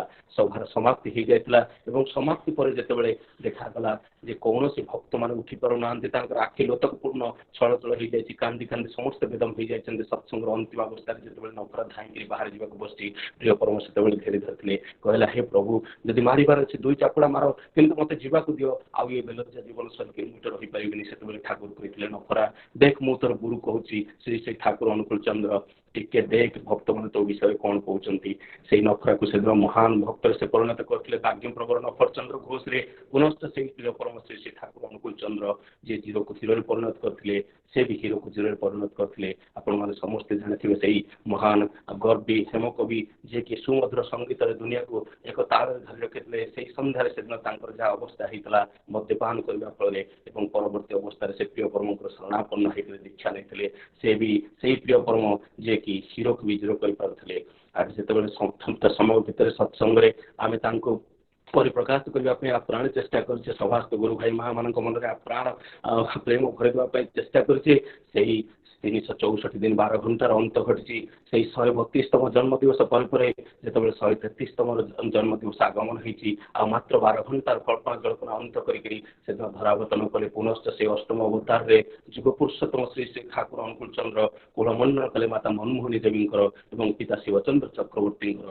ଏବଂ ସେଦିନ ସେଇ ଶଙ୍ଖ ଧ୍ୱନି ବାଜି ଉଠିଥିଲା, ସେଇ ହୁଳ ହୁଳହୁଳି ବାଜି ଉଠିଥିଲା, ସେଇ ମୃଦଙ୍ଗର ତାଳ ବାଜି ଉଠିଥିଲା, ସେଇ ମେଘମାନଙ୍କର ନୃତ୍ୟ ବାଜି ଉଠିଥିଲା, ସେଇ ମୟୂରମାନଙ୍କର ଶବ୍ଦ ସଂଯୋଜନା, ମେଘମାନଙ୍କର କଳା ମେଘକୁ ଦେଖି ନୃତ୍ୟ ଗାଇ ଉଠିଥିଲା। ସେଇ ପଦ୍ମା ନଦୀରେ, ସେଇ ପାବନା ଜିଲ୍ଲାରେ, ସେଇ ହିମାୟତପୁର ଗ୍ରାମରେ, ସେଇ ପ୍ରିୟ ଆମର ପୂଜ୍ୟ ପିତାଜୀ, ସେଇ ଆମର ମାତାଜୀ ଯିଏକି ମାତା ମନମୋହନ ଦେବୀଙ୍କ ପିତା ଶିବଚନ୍ଦ୍ର ଚକ୍ରବର୍ତ୍ତୀଙ୍କ କୋଳରେ ସେଇ ମାତ୍ର 12 ଘଣ୍ଟାର ଆଗମନ ଉତ୍ସବ ଏଇ ଧରା ସାଜିଲାଣି। ତାଙ୍କର ପ୍ରିୟ ପରମଙ୍କର ସେଇ ସ୍ପର୍ଶ, ସେଇ ସ୍ପନ୍ଦନ ପାଇବା ପାଇଁ ଚାତକ ଭରି ଅନେଇ ରହିଛି ଚାତକୀ ପକ୍ଷୀ ଏବଂ ଏଇ ସମଗ୍ର ମଣିଷ, ଉଦ୍ଭିଦ, ଗଛଲତା, ବୃକ୍ଷ, ଜୀବଜନ୍ତୁ ଆଉ ସବୁ କଳ୍ପନା ଜଳ୍ପନାର ଅନ୍ତ ଘଟେଇ ପୁଣି ଧରାବତରଣ କରୁଛନ୍ତି। ଯେତେବେଳେ 133ତମ ଜନ୍ମ ଦିବସ ଆସିଛି, ଆସନ୍ତୁ ସର୍ବେ ମିଳିକରି ତାଙ୍କର ପାଦ ପଦ୍ମରେ ଆମେ ପୁନଶ୍ଚ ଶପଥ ନେବା, ତାଙ୍କର ପ୍ରଦତ୍ତ ସତନାମକୁ ଆମେ ମନନ କରିବା, ତାଙ୍କର ପ୍ରଦତ୍ତ ଜୀବନର ପଞ୍ଚ ମହାଯଜ୍ଞ ଯଜନ ଯାଜନ ଇଷ୍ଟପତି ସ୍ୱସ୍ଥରେ ସଦାଚାରକୁ ଆମେ କଣ୍ଟାଏ କଣ୍ଟାଏ ମାନି ରଖି ଚଳିବା।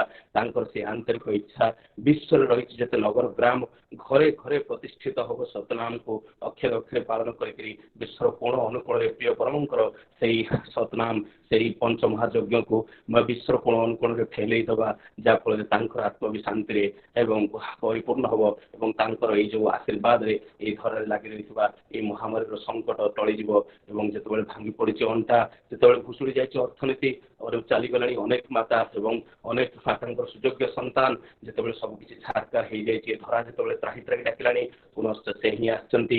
ଏଇ ସୁନ୍ଦର ଦିନକୁ ଅପେକ୍ଷା ଥିଲା 364 ଦିନ 12 ଘଣ୍ଟା ପଳେଇଲାଣି, ଆଉ ଏ ମାତ୍ର 12 ଘଣ୍ଟାରେ ନାଚି ଉଠ ଭାଇମାନେ ଏବଂ ଝୁମି ଉଠ ଗୁରୁ ଭାଇମାନେ, ସେଇ ହୁଳହୁଳି ଦେଇ ଉଠନ୍ତୁ, ସେଇ ଶଙ୍ଖ ଧ୍ୱନି ବାଜି ଉଠୁ, ସେଇ ଘଣ୍ଟ ଝାଞ୍ଜ କୀର୍ତ୍ତନ ମୃଦଙ୍ଗର ତାଳେ ତାଳେ କମ୍ପି ଉଠୁ ସେଇ ସତନାମ ଏବଂ ତାଙ୍କ ପାଛୋଟି ଆଣିବା। ଆଉ ମାତ୍ର 12 ଘଣ୍ଟାର ଅନ୍ତ ଘଟେଇକିରି ଏଇ ଯୋଉ ସୁନ୍ଦର ଦିନ ଆସିଛି, ଆମମାନେ ଭୋଗ ରାଗ ଆନନ୍ଦ କୀର୍ତ୍ତନ ଉଛୁଳି ଉଠିବା ତାଙ୍କର ନାମରେ, ତାଙ୍କର ସତନାମକୁ ପୁନଶ୍ଚ ଜୀବନର ବ୍ରତ କରିକିରି ଏବଂ ତାଙ୍କର ଯୋଉ ଭାଇଙ୍କର ଯୋଉ ସେଇ ସଙ୍ଗୀତର ଗାନ ପ୍ରଦୀପ ତାଙ୍କର କହୁଥିଲେ, ହେ ପରମ ଦୟାଲ ତୁମରି ମହାନ ଏବଂ ତୁମରି ଚରଣରେ ଆମର ବନ୍ଦନା କରିବା ଏବଂ ସେଇ ବନ୍ଦନା କରିକିରି ଆମମାନେ ପୁନଶ୍ଚ ତାଙ୍କର ଅନ୍ତରର ସମସ୍ତ ସଦିଚ୍ଛାକୁ ପୂରଣ କରିବା ଏବଂ ସେ ଯାହା ଚାହିଁଛନ୍ତି ଅକ୍ଷରେ ଅକ୍ଷରେ ପାଳନ କରିକିରି ଆମର ଜୀବନଟାକୁ ଧନ୍ୟ କରିବା। ତାଙ୍କର ପ୍ରଦତ୍ତ ସତନାମକୁ ମନନ କରି, ତାଙ୍କୁ ଏ ଅନ୍ଧର ଲଉଡ଼ି ସଜେଇ, ତାଙ୍କୁ ଏ ପଥହୀନର ପାଥେୟ ସଜେଇ, ତାଙ୍କୁ ଏ ମହାମିଳନର ତୀର୍ଥ ସଜେଇ ଆମ ଜୀବନଟାକୁ ଧନ୍ୟ କରିବା ଏବଂ ଏଇ ଜନ୍ମରେ ଆମେ ଯେଉଁ ପୁରୁଷୋତ୍ତମଙ୍କୁ ପାଇଛୁ, ଏଇ ଅଷ୍ଟମ ଅବତାରକୁ କ'ଣ ଆଉ ଟିକେ ବୁଝିବାକୁ ଚେଷ୍ଟା କରିବା, ପ୍ରେମରେ ଉଛୁଳି ଉଠିବା, ତାଙ୍କର ନାମରେ ଝୁମି ଉଠିବା, ତାଙ୍କର ଜୀବନର ଯେଉଁ ପ୍ରଦତ୍ତ ପଞ୍ଚ ମହାଯଜ୍ଞକୁ କଣ୍ଟାଇ କଣ୍ଟାଇ ପାଳି ପୁନଶ୍ଚ ଆମେ ଆନନ୍ଦରେ ଗାଇ ଉଠିବା, ବନ୍ଦେ ପୁରୁଷୋତ୍ତମମ୍, ବନ୍ଦେ ପୁରୁଷୋତ୍ତମମ୍, ବନ୍ଦେ ପୁରୁଷୋତ୍ତମମ୍। ଜୟ ଗୁରୁ, ଜୟ ଗୁରୁ। ବହୁତ ସୁନ୍ଦର କାଳିପଦା। ସେଇଥିପାଇଁ ଠାକୁର କହିଥିଲେ ଯାହା ଉପରେ ସବୁ ତିଷ୍ଠି ରହିଛି ତାହା ହିଁ ଧର୍ମ ଆଉ ସେହି ପରମ ପୁରୁଷ। ଆମେ ଆମ ଜୀବନରେ ପରମ ପୁରୁଷଙ୍କୁ ପାଇଛେ, ତାଙ୍କର ପଞ୍ଚ ମହାନୀତିକୁ ଆମେ ପରିପାଳନ କରୁଛେ, ତେଣୁ ସତରେ ଆମେ ସେ ପଞ୍ଚ ମହା ଜୀବନକୁ ଯଜ୍ଞକୁ ପରିପାଳନ କରି ଆମେ ଧନ୍ୟ କରି ନିଜକୁ ଧନ୍ୟ କରିବା ଏବଂ ଆମ ପରିବେଶକୁ ମଧ୍ୟ ଧନ୍ୟ କରିବା। ଧନ୍ୟବାଦ କାଳିପଦ ଭାଇ। ଆମ ଗହଣରେ ଅଛନ୍ତି ବୃନ୍ଦାବନ ଦା, ବାଙ୍ଗାଲୋରର। ଆମ ଘର ତ ଓଡ଼ିଶାରେ, ରିଟାୟାର୍ଡ ହେଲା ପରେ RWD ଡିପାର୍ଟମେଣ୍ଟରେ ଆସିଷ୍ଟାଣ୍ଟ ଏକ୍ଜିକ୍ୟୁଟିଭ ଇଞ୍ଜିନିୟର ଭାବରେ ରିଟାୟାର୍ଡ କରିବା ପରେ ଏବେ ବାଙ୍ଗାଲୋରରେ ରହୁଛନ୍ତି। ଆଜି ଆମେ ଦାଦାଙ୍କୁ ଅନୁରୋଧ କରିବା ତାଙ୍କ ମୁଖରୁ ଠାକୁରଙ୍କର କିଛି କଥା ଶୁଣିବା। ଜୟ ଗୁରୁ। वंदे लोकतिलकम सत्वद वार्ता विभूषणम अमर कृतचारणम प्रबुद्धं लोकजीवनम प्रणय प्रमद जागदीपनम वंदे जीवन जीवनम सत्पुरुषम, वंदे जीवन जीवनम सत्पुरुषम। परम प्रेममय युग पुरुषोत्तम श्री श्री ठाकुर श्री चरणाविंदर मोर कोटि प्रणाम। परमार्थ जगत जननी श्री श्री बड़मांग श्री चरणाविंदर मोर कोटि प्रणाम। परम पूज्यवाद श्री श्री बरदांग श्री चरणाविंदर मोर कोटि प्रणाम। परम पूज्यवाद श्री श्री दादा श्री चरणाविंदर मोर कोटि प्रणाम। आउ सत्संग आमर गुरु परिवार समस्त श्री चरणाविंदर मोर कोटि प्रणाम। आउ आज सत्संग उपस्थित पवित्र पांजाधारी निष्ठीभूत पांजाधारी ऋतिक एवं कर्मी वृंद आउ इष्टप्राण गुरु भ्राता भक्तिमती मातृमंडली साधु सज्जन मंडली समस्त को मोर सश्रद्धा रात्रि जय गुरु ज्ञापन करुछि। आज भाद्रव मास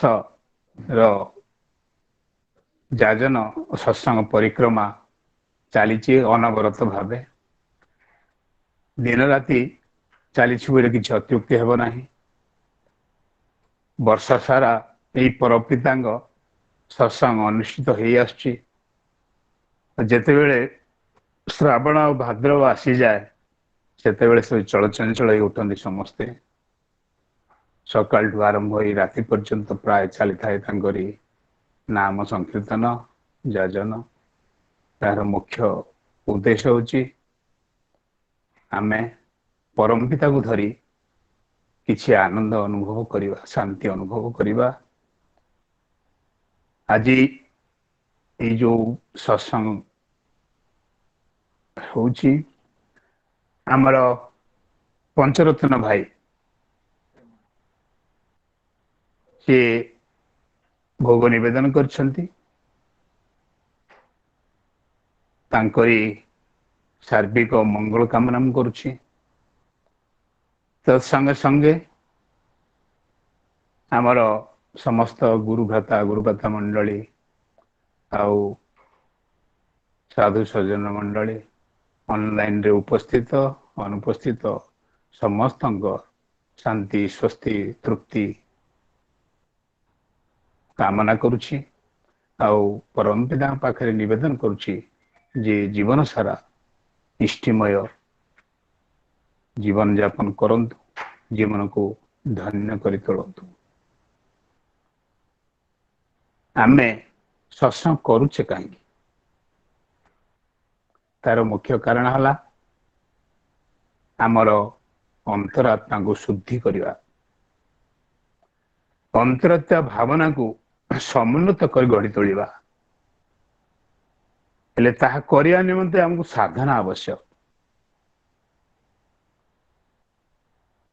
मनुष्य भीतरटा को सुसंगठित करने को गले हमको सदीक्षा और साधनशीलता एकांत प्रयोजन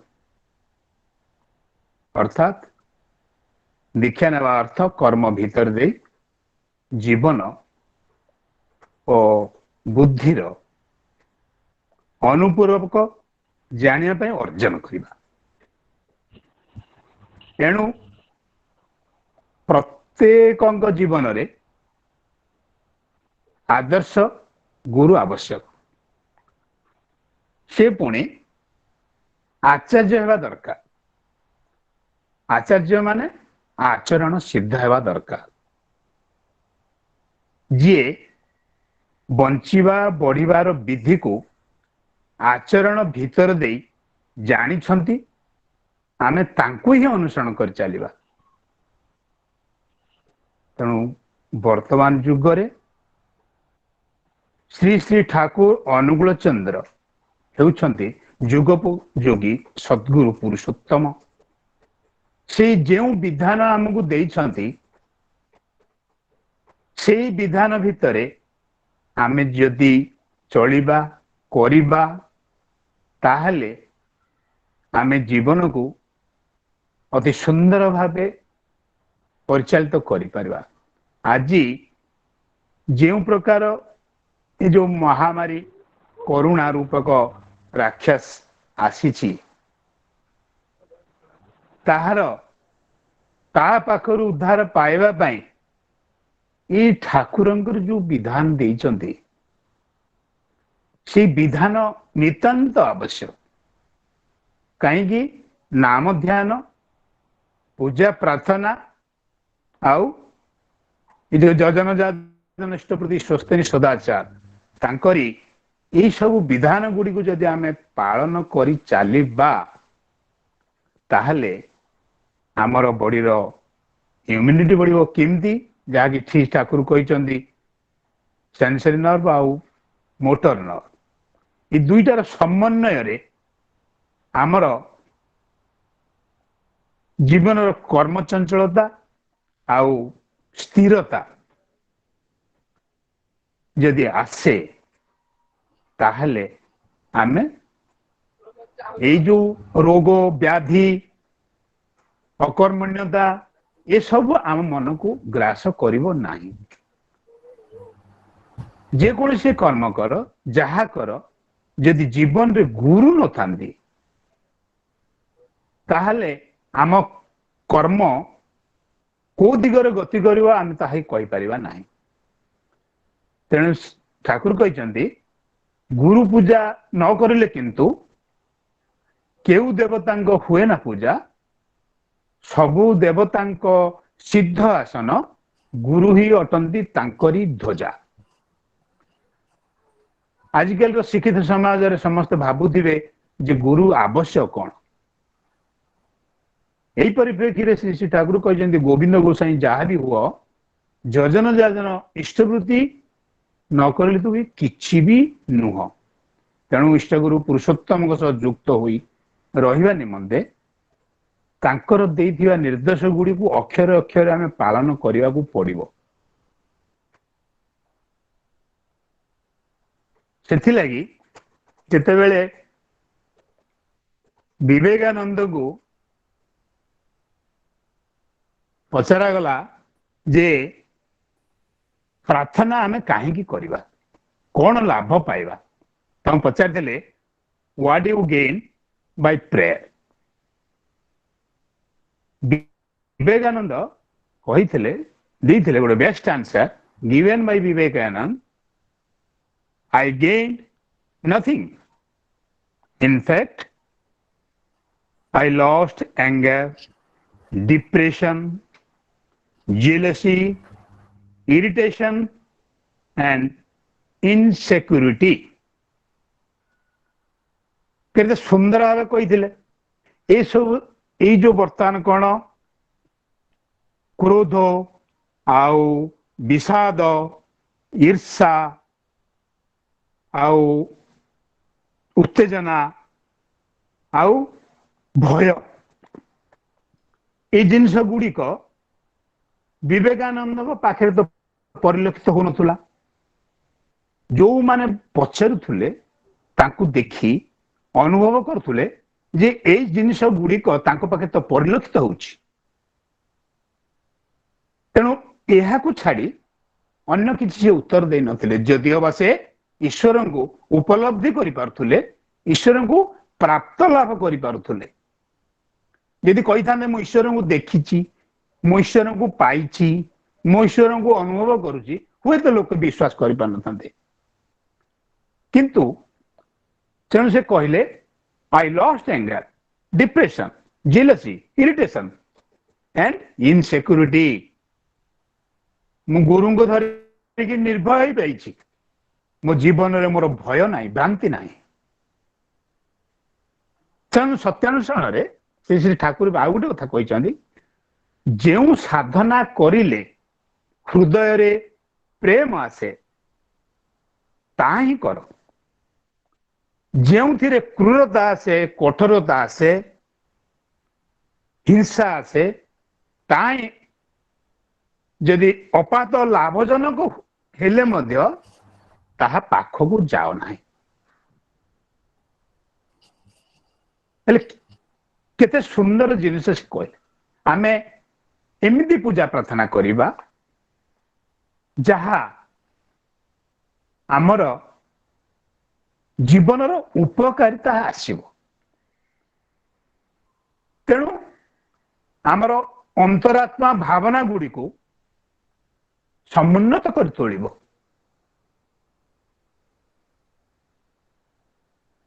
सेथिलागी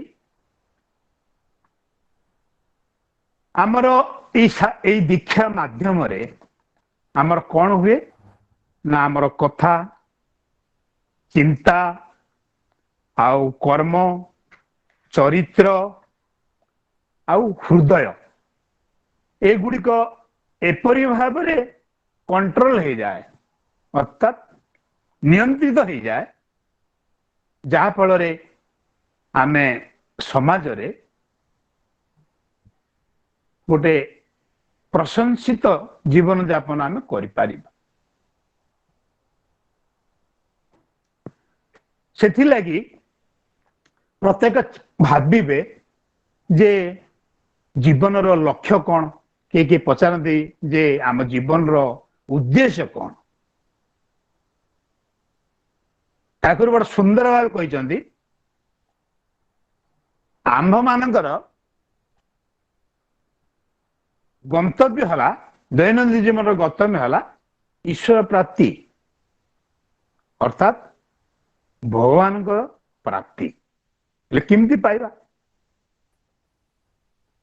श्री ठाकुर कहते धारण पालन संवेग सिद्ध व्यक्तित्व रे ही हम पाई परिबा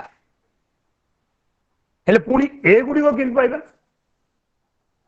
ये जो धारण पालन संवेग सिद्ध व्यक्तित्व वाला केमती पाइबा तार उपाय कौन अर्थात आचार्य प्रति सक्रिय अनुरक्ति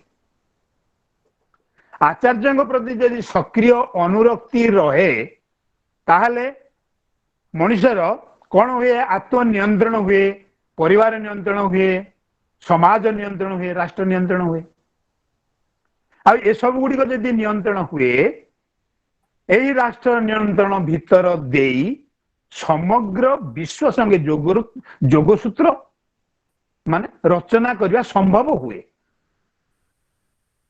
ये समस्त को नहीं जोगसूत्र रचना करी विवर्धन दिगरे आगे चलवा संभव हुए से लगी ये समस्त को सार्थक करी तोलिबा पाई होउछि ईश्वर प्राप्ति ये प्राप्ति पाई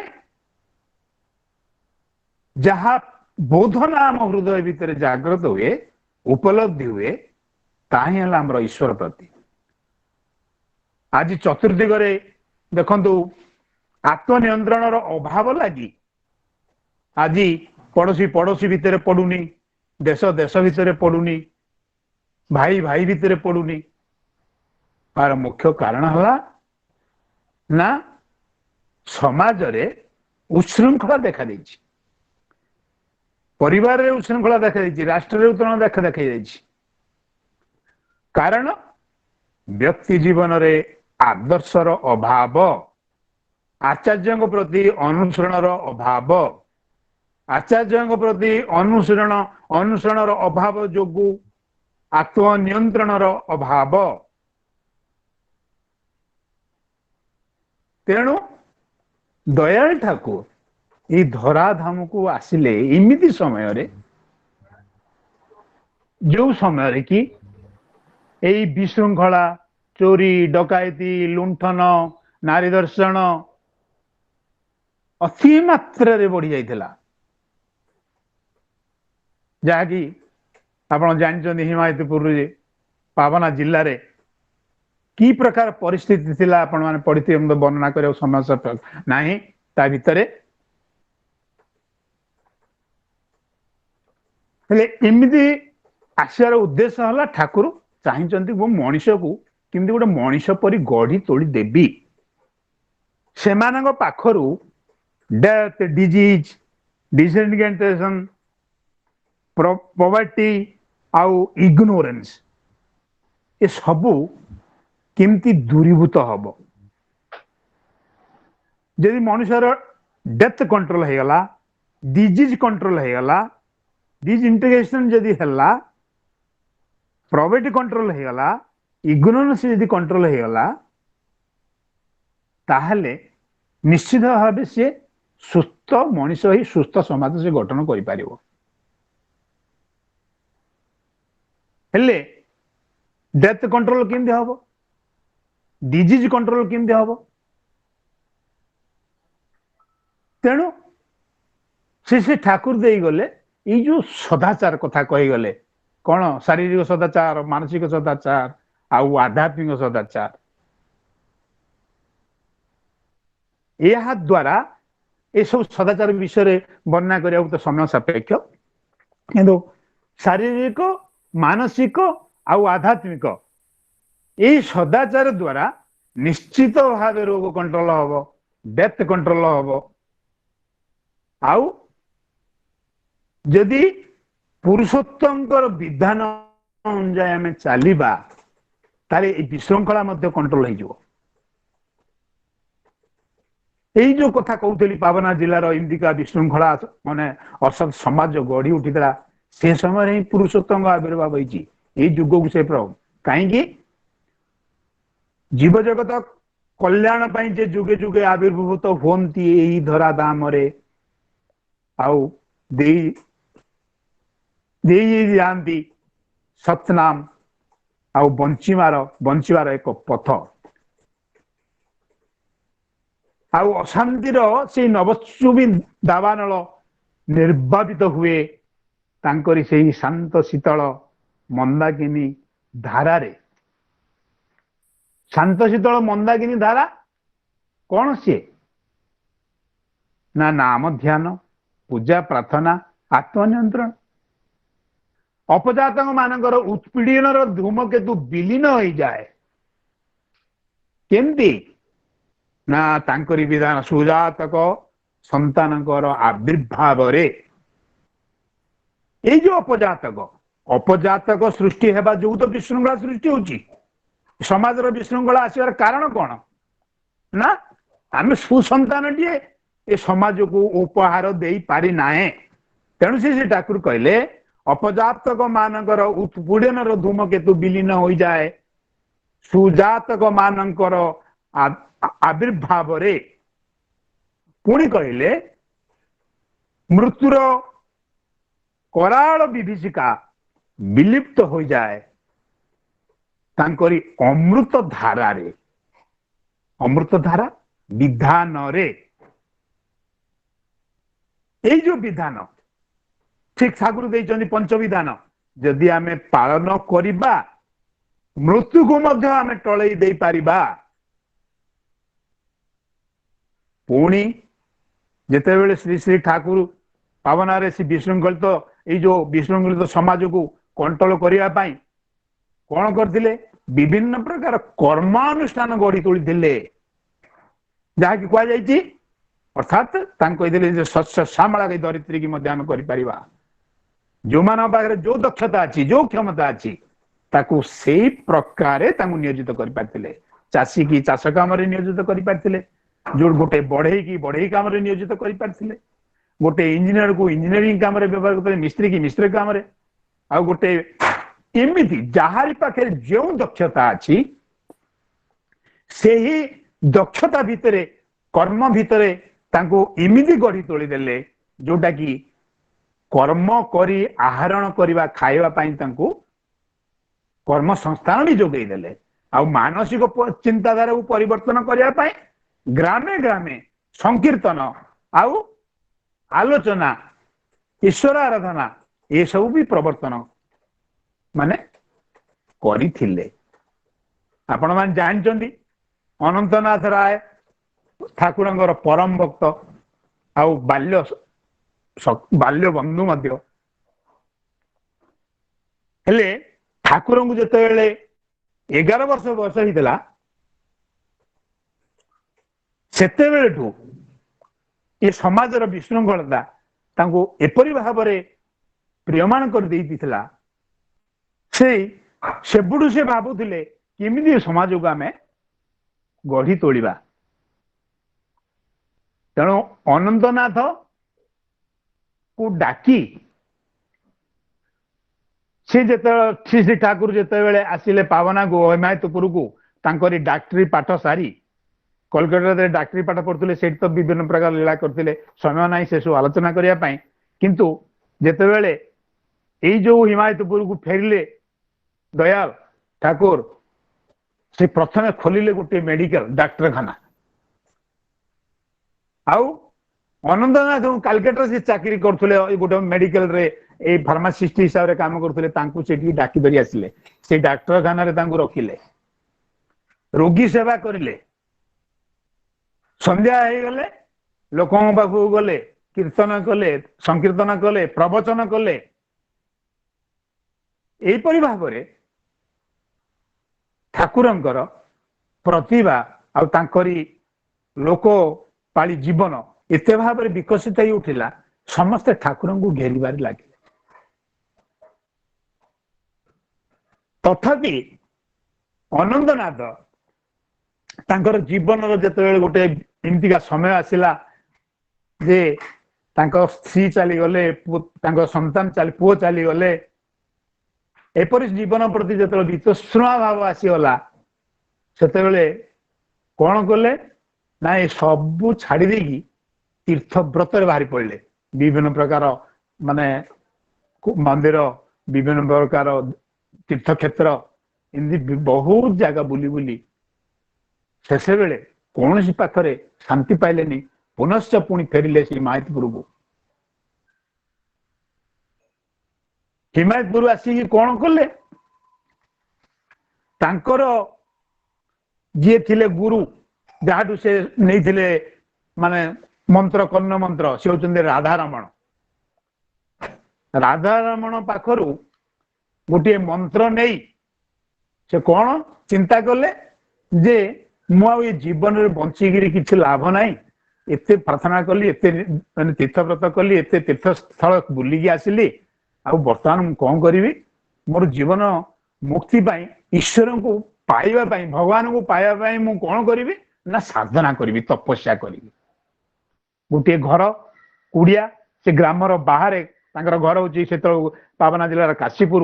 କାଶୀପୁରରୁ କିଛି ଦୂରରେ ଗୋଟିଏ କୁଡିଆ ତିଆରି କଲେ। ସେ କୁଡିଆରେ ସେ ବର୍ତ୍ତମାନ କଣ କଲେ, ସାଧନା କଲେ ଭଗବାନଙ୍କୁ, ଈଶ୍ୱରଙ୍କୁ ପାଇବା ପାଇଁ। ଏମିତି ଦିନ ପରେ ଦିନ ଗଡି ଚାଲିଲା। ଉଇ ହୁଙ୍କା ଚାରିପଟେ ଖେଳେଇ ଗଲେ, ତଥାପି ସେ ଈଶ୍ୱରଙ୍କୁ ପାଇଲେନି। କ୍ଷୀଣ ଶରୀର, କେତେବେଳେ ତାଙ୍କର ପ୍ରାଣ ଚାଲିଯିବ ଏସବୁ ଦେଖି ଖ୍ରୀଷ୍ଟ ଠାକୁର ଯାଇ ତାଙ୍କୁ ଉଦ୍ଧାର କରି ଡାକି ଆଣିଲେ ଯେ ଅନନ୍ତନାଥ, ତମ ପାଖେ ପାଖେ ଭଗବାନ ଅଛନ୍ତି, ତୁମେ କାହିଁକି ତମ ଶରୀରକୁ ଜଳାଞ୍ଜଳି ଦଉଛ? ଆସ। ଆସିକି କଣ କଲେ, ମାତା ମନମୋହିନୀ ପାଖକୁ ନେଲେ, ତାଙ୍କୁ ଖୁଆଇ ପିଆଇ ତାଙ୍କୁ ସୁସ୍ଥ କଲେ। ସୁସ୍ଥ ହେଲା ପରେ ପୁଣି ତାଙ୍କ ମନ ଭିତରେ ଆହୁରି ପୁଣି ବିକାର ସୃଷ୍ଟି ହେଲା ଯେ ମୁଁ ଏତେ ସାଧନା କଲି, ଏତେ ଦିନ ପର୍ଯ୍ୟନ୍ତ ଈଶ୍ୱରଙ୍କୁ ଆରାଧନା କଲି, ମାନେ ପାଇଲି ନାହିଁ, ଧିକ୍ ମୋ ଜୀବନ। ତେଣୁ କଣ କଲେ, ଏକ ବର୍ଷା ଦିନ, ଅନ୍ଧାର ରାତି, ସେ ସମୟରେ ଗୋଟେ ଦଉଡ଼ି ଧରି ମାନେ ଫାଶୀ ଦେବା ପାଇଁ, ନିଜକୁ ନିଜେ ଆତ୍ମହତ୍ୟା କରିବା ପାଇଁ ଚାଲିଗଲେ। ଠାକୁର ବସିଛନ୍ତି କୋଉଠି? ମାନେ ଡକ୍ଟରଖାନାରେ ରୋଗୀ ସେବା କରୁଛନ୍ତି। ମାନେ ଏମିତି ସମୟରେ ଠାକୁର ସବୁ ରୋଗୀମାନଙ୍କୁ ଛାଡି ଦୌଡ଼ିଲେ ଯେ ଅନନ୍ତନାଥ ପୁଣି ପ୍ରାଣ ତ୍ୟାଗ କରିବା ପାଇଁ ଆଗଭର ହେଇଛି। କବାଟ ବନ୍ଦ କରିକିରି ଆତ୍ମହତ୍ୟା କରିବା ପାଇଁ ଲାଗିଥିଲେ। ସେତେବେଳେ କବାଟକୁ ଜୋର ଜବରଦସ୍ତି ବାଡେଇ କବାଟକୁ ଖୋଲି ତାଙ୍କୁ କୁଣ୍ଢେଇ ଧରି ତାଙ୍କୁ ସେଇ ଫାଶୀରୁ ତଳକୁ ଓହ୍ଲେଇ ତାଙ୍କୁ କହିଲେ, ହେ ଅନନ୍ତନାଥ, ମତେ କଣ ଛାଡିକି ତମେ ଚାଲିଯିବ? ମୁଁ ଥାଉ ଥାଉ ମୁଁ କାହାକୁ ଧରି ବଞ୍ଚିବି? କାହାକୁ ଧରି ମୁଁ ଏଇ ସମାଜରେ ଏଇ ଲୋକମାନଙ୍କୁ ମୁଁ ଉଦ୍ଧାର କରିବି? ଏଇ ଲୋକମାନଙ୍କୁ ପୁଣି ସତ ରାସ୍ତାକୁ ଆଣିବି? ହେଲେ ଏମିତି ତାଙ୍କୁ ଆଣି ବୁଝେଇ, ତାପରେ ଯେତେବେଳେ ଦେଖିଲେ ଯେ ଏଇ ଅବସ୍ଥାରେ ଠାକୁର ଆସି ମୋ ପାଖରେ ପହଞ୍ଚିଲେ, ତାହେଲେ ଏଇ ଅନୁକୂଳ ଚନ୍ଦ୍ର ହିଁ ଭଗବାନ, ଇଏ ହିଁ ପୁରୁଷୋତ୍ତମ, ତେଣୁ ତାଙ୍କୁ ଧରିଲେ ତ ଗଲା, ମୁଁ ଆଉ କାହାକୁ ଧରିବି କାହିଁକି? ଏଇ ମର୍ମରେ ଶ୍ରୀ ଠାକୁର ଗୋଟେ ବାଣୀ ଦେଇଛନ୍ତି ଯେ ନ ଜାଣିବାର କଳ୍ପନାରେ ତୁମେ ତୁମର ଭଗବାନଙ୍କୁ ମୂର୍ତ୍ତ କରିବାକୁ ଚେଷ୍ଟା କର ନା, ବ୍ୟର୍ଥତାରେ ଚିରାବସନ ହେବାର ପଥ ସୃଷ୍ଟି କର ନା। ଯେଉଁଠାରେ ତୁମର କର୍ମ ସର୍ବ ଅଧିକାଂଶ ବୃତ୍ତି ସାର୍ଥକ ହୁଏ, ସେଠାରେ ତୁମର ପ୍ରୟୋଜନ, ଭଲ ପାଇବା, ଭକ୍ତି ଓ ପ୍ରେମକୁ ନିୟୋଜିତ କର। ତୁମର ଭଗବାନ ସେଠାରେ ହିଁ ତୁମର ବୋଧରେ ପ୍ରକୃତ ହୋଇ ପ୍ରକଟ ହେବେ, ଯେପରି ଶ୍ରୀକୃଷ୍ଣଙ୍କର ଅର୍ଜୁନର ଭଗବାନ। ଭୟ ନାହିଁ, ଭ୍ରାନ୍ତି ତୁମକୁ ବିପଦଗାମୀ କରିପାରିବ ନାହିଁ। କର୍ମ ଭିତରେ ଦେଇ ତମେ ଭଗବାନଙ୍କୁ ପାଇପାରିବ।